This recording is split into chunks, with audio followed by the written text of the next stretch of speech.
Hello, I'm Benny Herring. I'm Calvin Robertson, and we're with the Father Engagement Unit.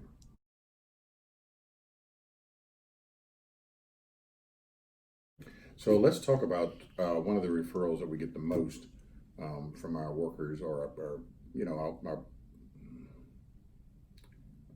partners, and let's talk about physical discipline or corporal punishment.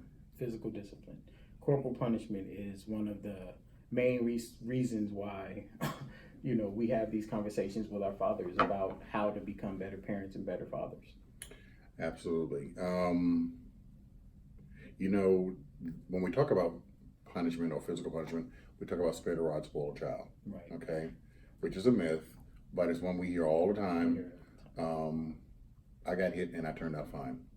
Right, and we hear that very often. Like you said, we hear it in our classes. We hear it when we work with fathers individually. But the reality is that physical punishment or corporal punishment is just sort of an immediate response. It doesn't necessarily modify behavior. It will teach that child maybe to not get caught. Maybe they don't want to get caught anymore. But in actuality, it doesn't necessarily modify the behavior. It's not teaching the child the system of respect or respecting authority. It actually can lead to adverse responses where they may not feel the most comfortable at school. They may have issues with self-esteem. They may not be able to sleep as well. They may not be able to focus in school anymore or as much as they could. And it just doesn't send the right message to your child in that stop hitting. It sends a mixed message to your child. And what are you really trying to impart on them? You're trying to change that behavior and teach them to behave a certain way when they're not around you. I think parents get frustrated. Repeated calls from the school, repeated calls, they get frustrated, and that's what they know. That's what they grew up with. That's what they do. For the moment, I think it makes the parent feel better, but for the child, I agree.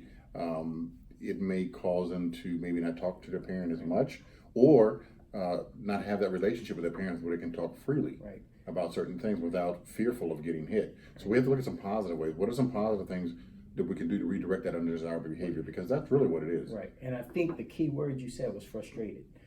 The parents are frustrated, right? They're frustrated with whatever that child may or may not have done. Right.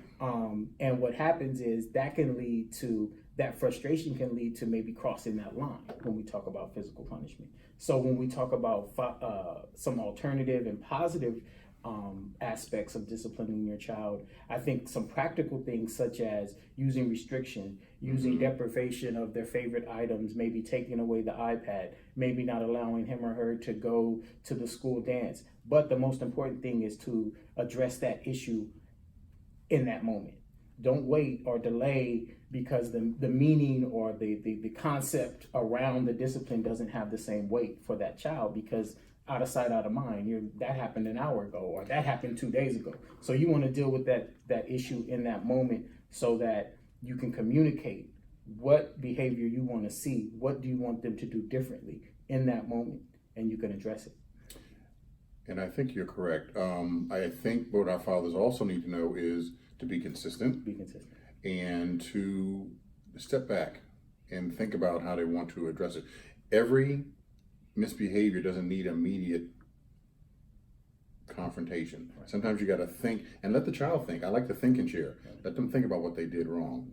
Let them talk a little bit about how they can improve. Give them something to kind of think about before you go in there and pounce on them. Give them something to talk about or to think about so that they can come up with maybe something that's appropriate for that behavior. Right.